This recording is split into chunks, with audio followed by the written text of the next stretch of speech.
Inflasi. Inflasi adalah kenaikan harga barang dan jasa secara umum dan terus-menerus dalam jangka waktu tertentu. Kenaikan harga dari satu atau dua barang saja tidak dapat disebut inflasi, kecuali bila kenaikan itu meluas atau mengakibatkan kenaikan harga pada barang lainnya. Definisi inflasi menurut para ahli. Menurut Winardi, inflasi merupakan suatu periode pada masa tertentu terjadi ketika kekuatan dalam membeli terhadap satu kesatuan moneter menurun. Menurut Dwi Eko Waluyo, inflasi merupakan satu di antara bentuk penyakit-penyakit ekonomi yang sering timbul dan dialami hampir di seluruh negara.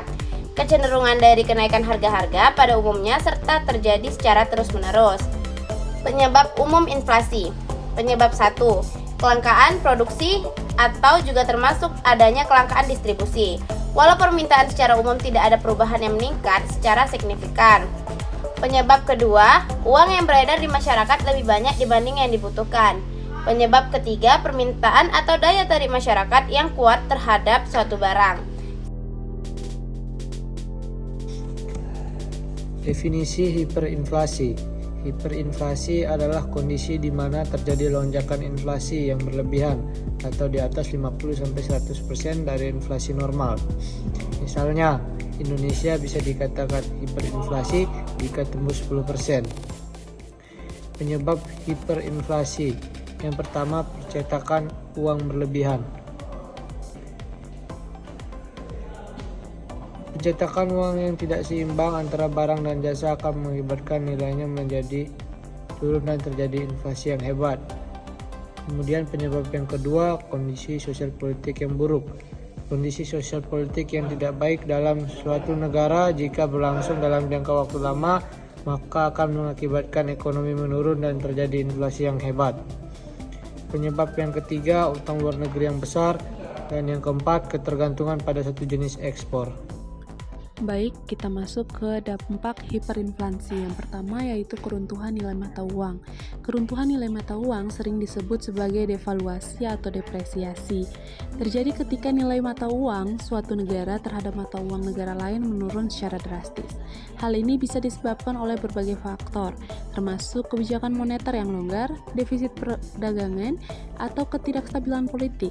Akibatnya, impor menjadi lebih mahal, cadangan devisa bisa terkuras, dan investor asing mungkin akan menarik modal mereka.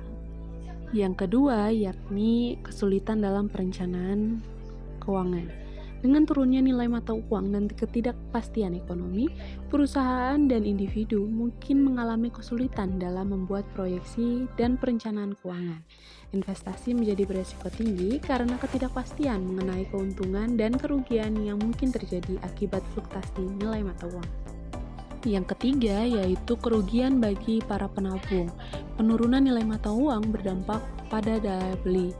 Uang yang disimpan di bank oleh para penabung akan memiliki daya beli yang lebih rendah, terutama jika tingkat inflasi meningkat lebih cepat daripada tingkat bunga yang diterima penabung dari depositonya. Ini berarti uang yang disimpan di bank mungkin akan kehilangan nilainya dalam waktu nyata. Dan dampak yang terakhir yaitu peningkatan harga barang dan jasa dengan cepat.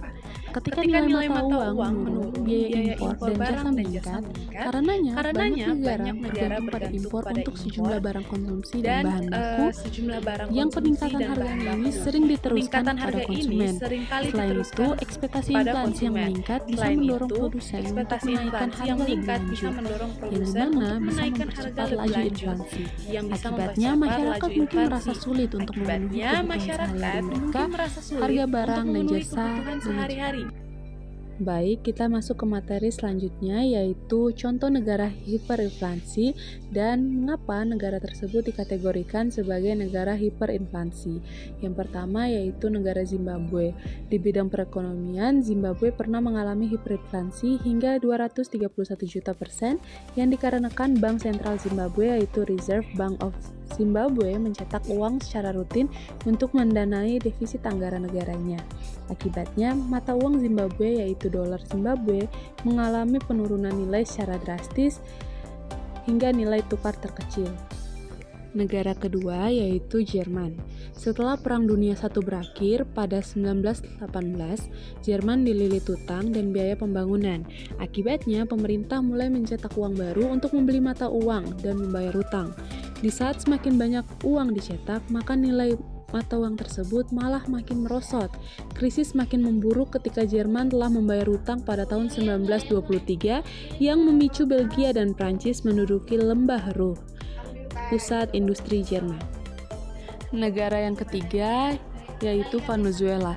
Hiperinflasi Venezuela terjadi karena kesalahan kelolaan ekonomi pemerintahan yang dilakukan oleh pemerintah. Akibatnya neraca anggaran selalu defisit dan utang semakin menumpuk. Ketika harga minyak dunia jatuh pada 2014, pendapatan pemerintah pun anjlok karena terlalu mengandalkan pemasukan dari minyak bumi. Di sini saya akan menjelaskan tentang low inflasi. Dan saya juga akan menjelaskan tentang definisi dan sejarahnya. Yang pertama adalah definisi low inflasi. Inflasi yang mudah untuk dikendalikan dan belum begitu mengganggu perekonomian suatu negara. Terjadi kenaikan harga barang atau jasa secara umum. Biasanya di bawah 10% per tahun dan dapat dikendalikan. Kedua, sejarah dan alasan low inflasi. Yang pertama, Jepang tidak pernah mengalami inflasi pada tingkat ini selama 30 tahun. BOJ berusaha payah selama lebih dari 1 dekade untuk menaikkan tingkat inflasi menjadi 2%. Yang kedua, rata-rata kenaikan gaji pokok baru-baru ini tidak termasuk bonus dan uang lembur. Hanya sebesar 2,1%, angkanya lebih rendah dari tingkat inflasi. 3. Memiliki 2 target saling terkait, yaitu mencapai inflasi 2% dan diikuti dengan peningkatan gaji sekitar 3%. Selanjutnya adalah negara Swiss. Swiss menjadi negara ekonomi ekspor yang berhasil bersaing di pasar internasional dengan strategi korporatisme liberal atau kapitalis liberal. Kedua, kenaikan inflasi setelah krisis COVID-19 setelah kenaikan harga energi akibat perang di Ukraina dan penghentian ekspor gas alam Rusia. Jauh lebih kecil di Swiss daripada di zona euro. Hal ini disediakan oleh kekuatan franc. Reaksi upah yang terbatas terhadap inflasi di Swiss, ketergantungan energi Swiss yang rendah, kemandirian untuk produk pertanian. Sekian.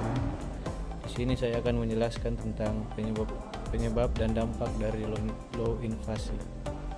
Penyebab dari low inflasi adalah yang pertama, kebijakan moneter yang ketat, yang kedua, pertumbuhan ekonomi yang stabil dan berkelanjutan, demografi penduduk yang stabil.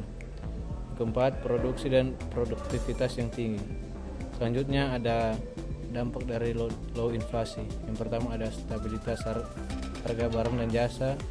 Yang kedua, kemudahan dalam perencanaan keuangan jangka panjang. Yang ketiga, peningkatan daya beli masyarakat. Yang keempat, kemungkinan terjadinya deflasi jika inflasi terlalu rendah. Sekian, terima kasih.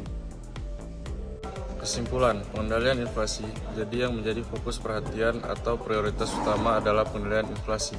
Karena inflasi dampaknya cukup luas, termasuk pada pertumbuhan ekonomi dan berdampak pula pada persoalan pengangguran, kemiskinan. Tingkat inflasi Indonesia termasuk Jawa Tengah diperkirakan antara 6% atau masih rendah dibanding beberapa negara lain yang mencapai lebih dari 9%. Inflasi Indonesia relatif rendah karena dari sisi pemerintah sudah merespon dampak kenaikan global untuk menjaga angka inflasi. Pemerintah harus terus memonitor pergerakan harga komoditas pangan agar dapat segera melakukan antisipasi apabila terjadi lonjakan harga, serta menjaga rantai pasokan terutama komoditas pangan.